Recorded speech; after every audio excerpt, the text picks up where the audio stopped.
The mother comes from Luapula, Bushi by tribe, village Bandika, Chief Maumba. My mother is still alive. She lives in Kitwe, in Kwacha East. She brought me up. My father came from Southern Province. He died in 1996, and his name was Frederick Manuel Gian. He was popularly known as Chidoro. My mother is Paulina Pandao. Paulina in English is Polly, but we like to call her Paulina. Paulina Chanda Pandao, and she's still there in Kitwe. I was born in 1969. I started school in 1975 at Ishuko Primary School in Kitwe. During that time of primary school, I went to, I think, three primary schools. I went to Kwacha, then came back to Ishuko Primary School, where I sat for my grade 7 exam. I qualified to go to Kito Boys High School, and I was there until 1988. I come from a family of 7, 2 girls, 5 boys. I'm second in the family. Our firstborn named Peter, and that's how come my mother is also popularly known as Black Peter. So in our neighborhood, if you talk about Black Peter, a lot of people know who Black Peter is. If you say Black Frank, people do not know who she is. Then from there, I decided to take a job for a short time. I worked as a storeman at Pearl Industries. The company still exists in Kitwe. It was owned, and I think still owned, by Mr. Eugene Apple, who was once Commerce Minister under NMD. I only worked there for, I think, 8 months, and then decided to do what I'd always wanted to do in my life, to become a priest. So I applied to be admitted to the seminary. In 1989, I studied seminary training to train as a priest. Did 1 year spirituality course at the Mass Spirituality Center in Bwalya, Indian Osaka. Then went to Hima, where I did 2 years philosophy, Old Testament and religious studies at Hima St. Augustine's Media Seminary in Kabwe. Then came here to Osaka, St. Dominic's Media Seminary next to St. Mary's School in Woodlands, and I was there for 4 years, where I did a degree in theology, New Testament and religious studies, affiliated to Albanyana University in Rome. Thereafter, I went back to Copper Belt because I applied for training as a priest under the Catholic Diocese of Ndola, which covers the Copper Belt. For 4 years, I did several courses, including journalism at Africa Literature Center, and then I was ordained a deacon in 1999, and in 2000, I was ordained a priest. Thereafter, I was posted to work at St. Joseph's Parish in Tawa. I was only there for a year, and I was transferred to the Kusukilo St. Peter's Catholic Church, Catholic Parish in Kitwe, and at the same time worked as Radio Chengelo station manager until 2009 when I was removed. Until 2009 when I was removed.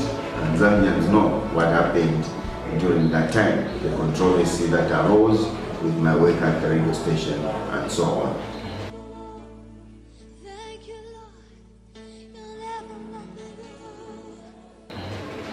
I've been on indefinite leave for some time now.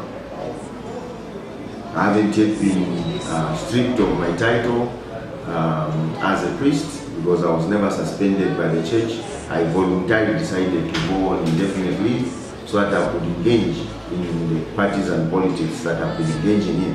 Because in the Catholic Church it's very clear you cannot engage yourself in partisan politics without seeking leave or resigning from the priesthood.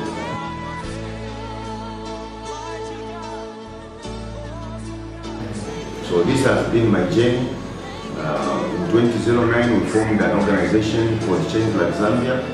We championed the Red Card campaign using that organization. It was hijacked, and we formed another one called Get Involved Zambia.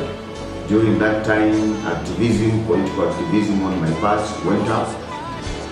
I was arrested several times, detained several times, beaten, attacked, until in 2011 the Patriotic Front emerged victorious, and President Michael Mujasata became Republican president. From that time, I've been working with the Patriotic Front.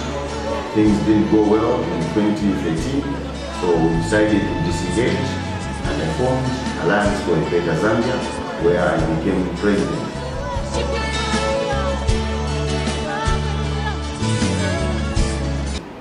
When President Sata died, there was need for people to get together, and we decided to support the Patriotic Front and the candidature of President Edgar Chagwarungu, who succeeded and became president in January 2015.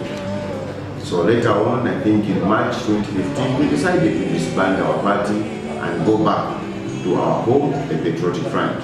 So since that time, I've been a member of the Patriotic Front, having joined as an ordinary member, later on appointed as a member of the Central Committee and chairperson for information, including being appointed as deputy spokesperson for the party. So I've been working as deputy spokesperson for the Patriotic Front and serving as a member of the Central Committee, which is the supreme organ of the Patriotic Front.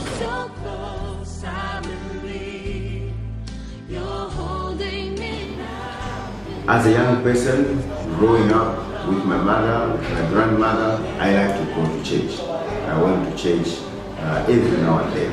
I was in the drama club, I hung around the church, I came to know a lot of priests who became my personal friends. They supported me, they nurtured my vocation, and that's how I became a priest. I served as a priest for about 12 years.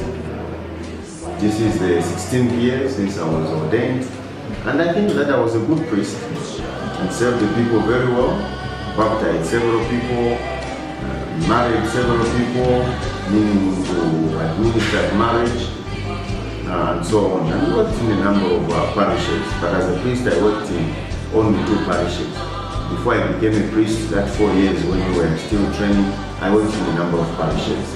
Kabushi, Ndola, Ubuto, Chimwemwe, Kasombe, Chabishi, St. Mary's in Mufurila, Chabishi, and Chingola. So I worked in a lot of places during that 4 years.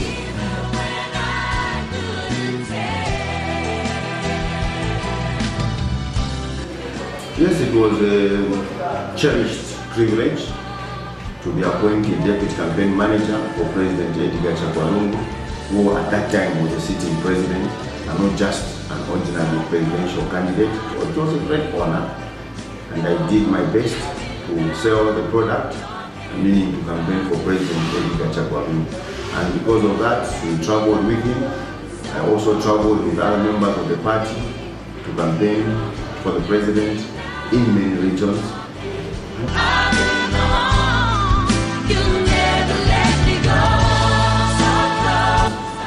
And I want to believe that Zambia has made strides, and we are making a lot of progress in terms of making our country truly democratic. And this is something that I think we should be very proud of as a country.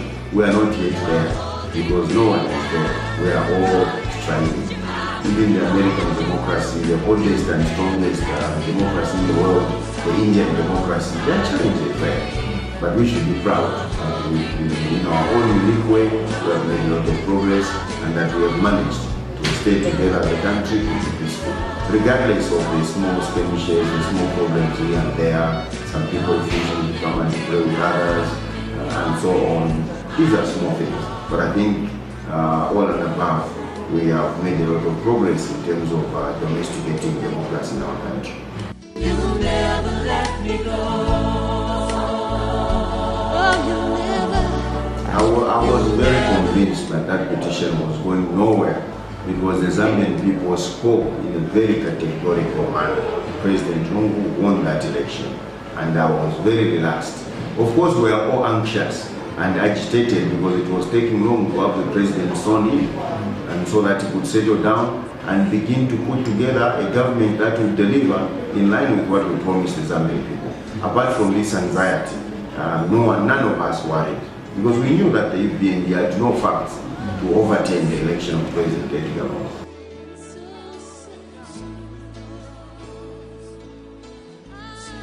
Public media did a lot. There were, of course, complaints that some people were not covered as much as the ruling party. The private media, some of them did a very, very commendable professional job. Others, it was very clear that they wanted this country to go up in flames because the people they wanted to win, for whatever promises that would have been made, did not make it. And some of these sections of the media are still bitter and still trying to incite hatred, trying to incite people to rise against the legitimately constituted government. It's unfortunate, but at the end of the day, Zambians have come of age, politically enlightened, and they know what to buy and what not to buy. They know what is called gospel truth and propaganda and lies. They know it.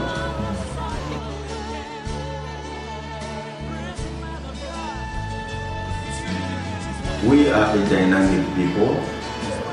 Congestion in Lusaka has gone up, and this is why many roads are being, replanned to make them dual carriageways, because things are changing every now and then. And I don't think that the political and governance sectors are immune from this dynamism. So as long as we remain human beings, highly dynamic, the way God has created us, there is no law that is going to remain static for a long time. Laws will change, even the constitution will change.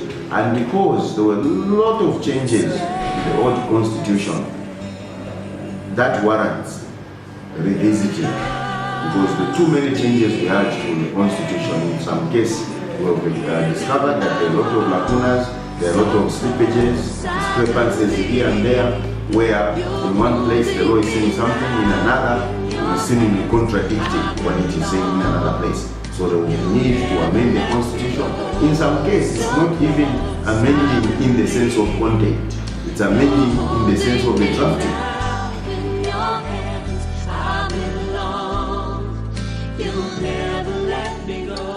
Load shedding will only increase if this year again we don't get good rainfall. The forecast has been that we are going to have more than above normal rainfall. So we can believe and trust that load shedding will be highly reduced. Zambia shouldn't forget that in addition to other factors, the main factor why load shedding increased was because of low water levels in the Kariba. And therefore Zimbabwe is affected. Water levels in dams in Tanzania, load shedding has increased there, and other areas. So that one is very clear. Whether the Zambian people are safe under the patriotic front, it is not for us to answer. All we can say is that the reason the Zambian people voted for the PM, the reason the Zambian people voted for President is because they trust the patriotic front, they trust President Kayombo. And why do they trust the patriotic front and President Lumumba? Because they know that their future, their life, their children's future is secure in the hands of the patriotic front. So the Zambian people have already answered that question, and it shall remain that way. It's a people's government, popular government.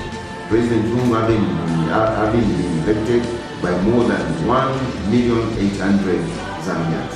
That's a big number. So he's a popular president, and people voted for him because they didn't trust him. Then in the next 10 years, what do you wish to see Zambia in terms of transformation in the political arena? Yes, Zambia will continue to develop. New politicians will come, old ones will fade off. The way democracy is being practiced in the country will continue to change, and it will bring with it its own new tidings. We saw for the first time members of the opposition being appointed as deputy ministers, then members of the opposition being appointed as full cabinet ministers. Now we have a situation where the leader of an opposition political party is also finance minister of the country and sitting in the same cabinet as a member of the opposition. So things are changing. These are small things that we can point to, which in fact speak volumes about the bigger things that are changing in the country.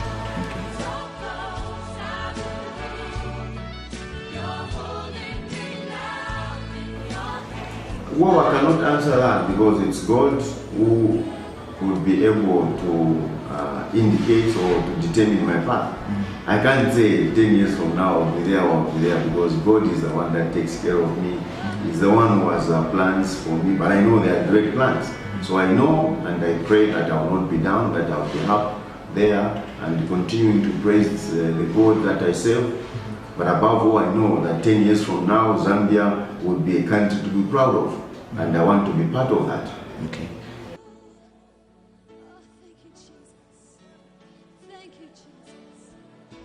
Yeah, depending on what they brought. If they brought, fish, whether it is dry, brought kapenta, I would want to eat a portion from each one of those dishes. I like vegetables, chihuahua, lenga-lenga, I don't know what they call it in other languages, imbwa. I like village chicken, but I like fish more and kapenta.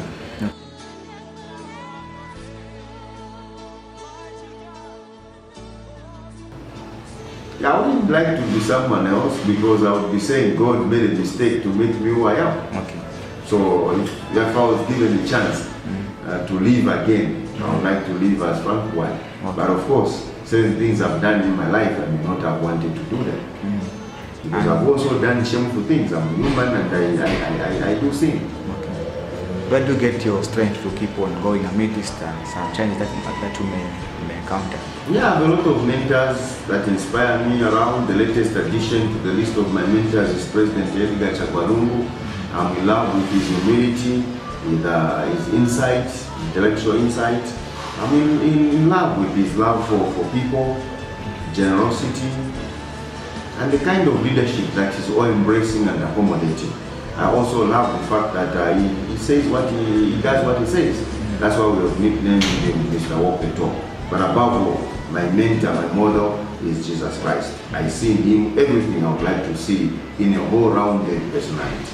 Okay. And then your general appeal to all the Zambians and the viewers in terms of avoiding hate speech, living in peace and embracing one another. The issue of peace cannot be overemphasized. If we don't have peace, we have nothing as a country. If we lose peace, we lose everything. So we need to continue praying for love, coexistence in everything that we do. Okay.